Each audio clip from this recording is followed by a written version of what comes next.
Mumonkan, Case 27, Nonsense, not mind, not Buddha, not things. A monk once asked Master Nansen, "Is there any teaching that has not been taught yet?" "Yes, there is," answered Nansen. "What is the teaching that has not yet been taught?" asked the monk. Nansen said, "It is not mind, it is not Buddha, it is not things." Mumon's comment. At the question, Nansen used up all his resources instantly and became quite debilitated.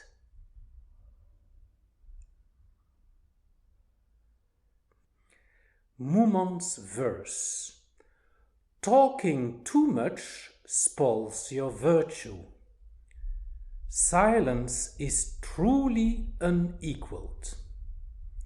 Let the mountain become the sea. I'll still give you no comment.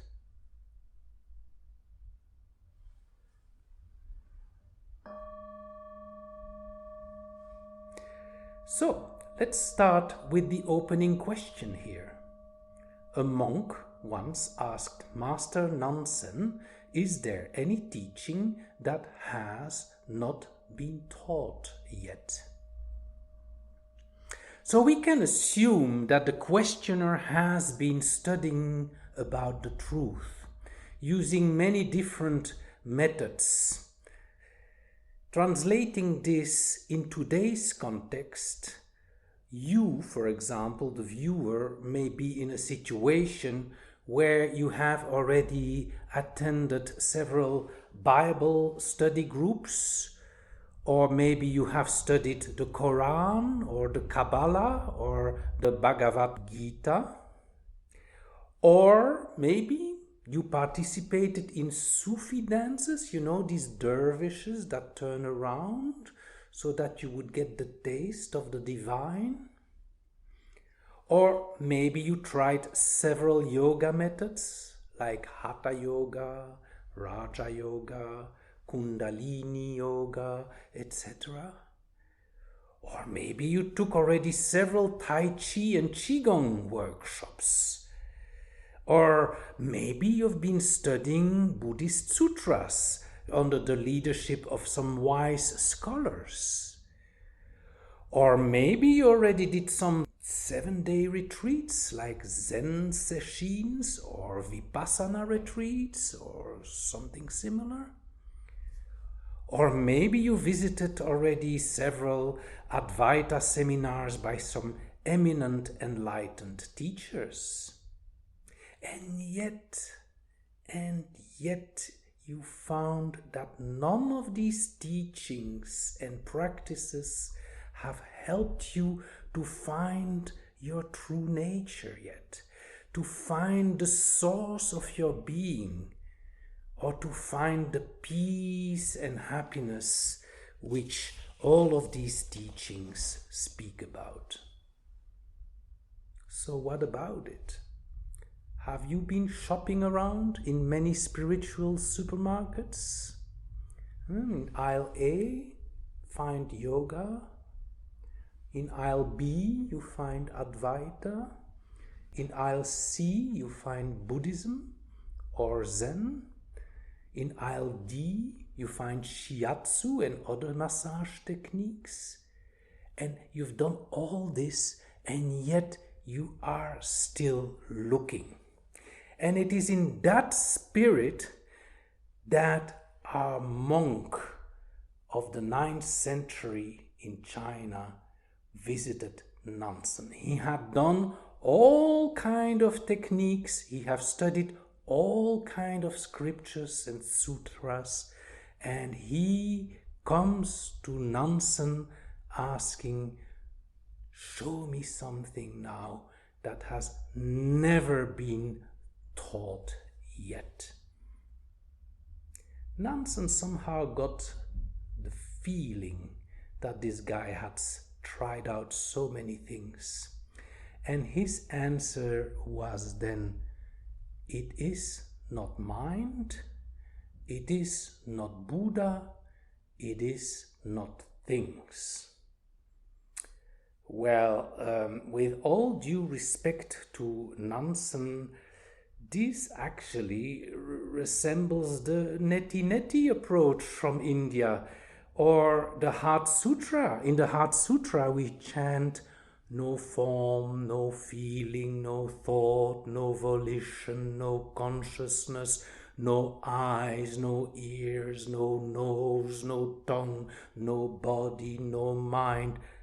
So what Nandan said is just a subset of these.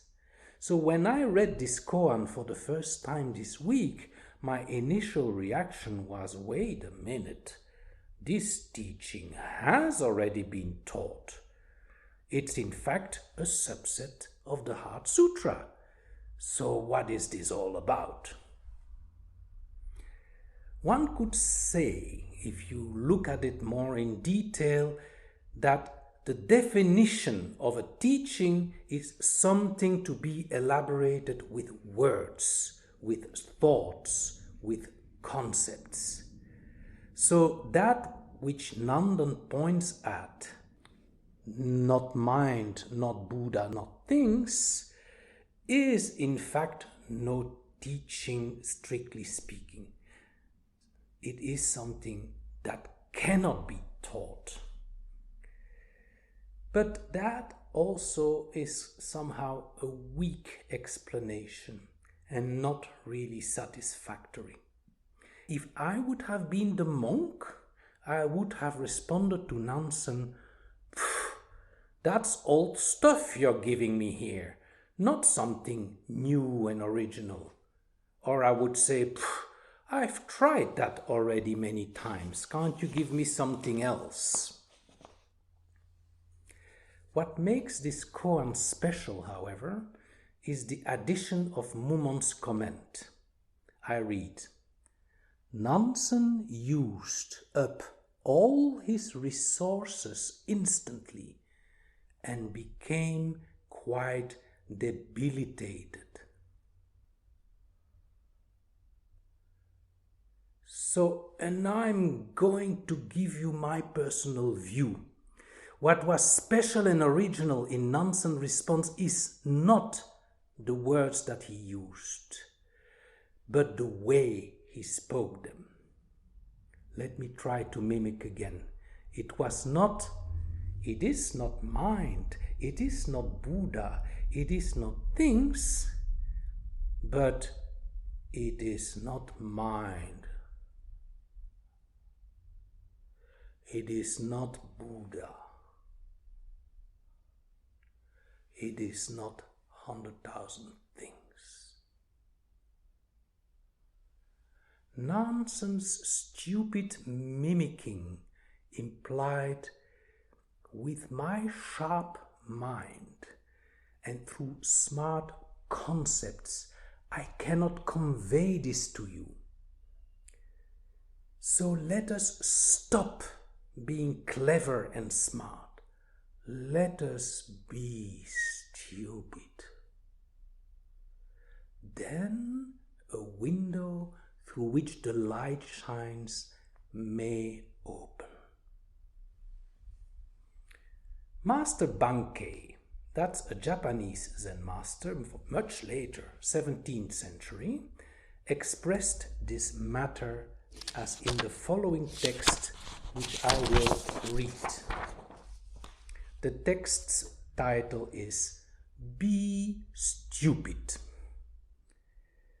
I tell my students and those of you coming regularly here to the temple, be stupid, because you've got the dynamic function of the marvelously illuminating Buddha mind. Even if you get rid of discriminative understanding, you won't be foolish. So all of you from here on, be stupid. Even if you're stupid, when you're hungry, you'll ask for something to eat. When you're thirsty, you'll ask for some tea. When it gets warm, you'll put on thin, light clothes. And when it's cold, you'll put on more clothes. As far as your activities of today are concerned, you're not lacking a thing. With people who are clever, there are sure to be a great many shortcomings. To have transcended those clever people whom all the world holds in great esteem is what's meant by stupidity. There's really nothing wrong with being a blockhead.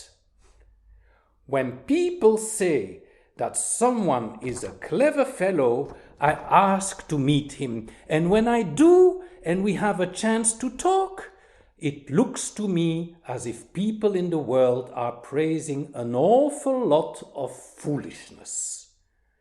The fact is that those clever people acclaimed by the world are from the start deluded by their own cleverness.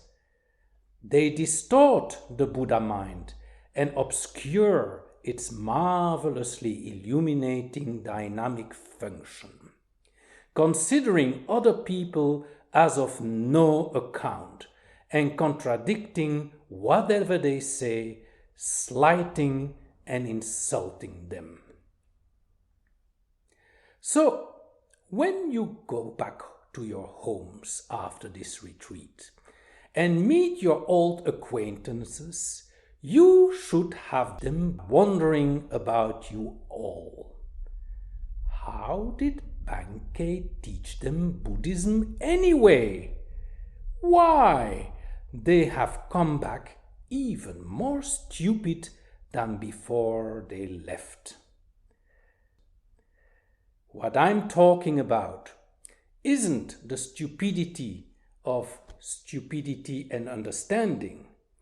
That which transcends stupidity and cleverness is what I mean by stupidity.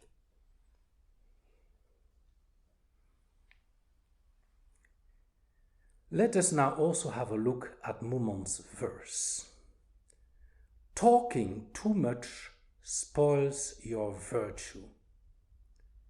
Silence is truly unequaled. Let the mountain become the sea. I'll still give you no comment. So when talking even and saying, it is not mind, it is not Buddha, it is not things, it's already too much. Even in the English language, we have this expression, speech is silver, silence is gold. Such a pity, though, that people don't practice this more often. And then what do they mean here? Even if a mountain would turn into a sea, can you imagine this happening?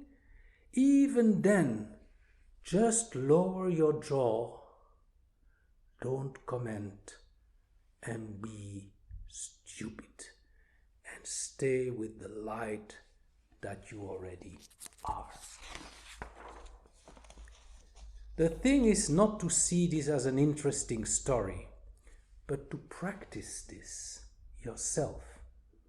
So after this video, I would like to encourage you to try it out for yourself for a few minutes. You sit, you just do like I did, you lower your jaw like this and you really act stupid. Remain silent. Be stupid and see what effect this has. By the way, you can even try this when you're stopped at the traffic light. Or you can try this method also when waiting in a Warteschlange, when waiting for the bakery. Just be stupid and then let the light shine in any of these moments. It's probably a teaching that has never been taught before, or almost. Thank you for your attention.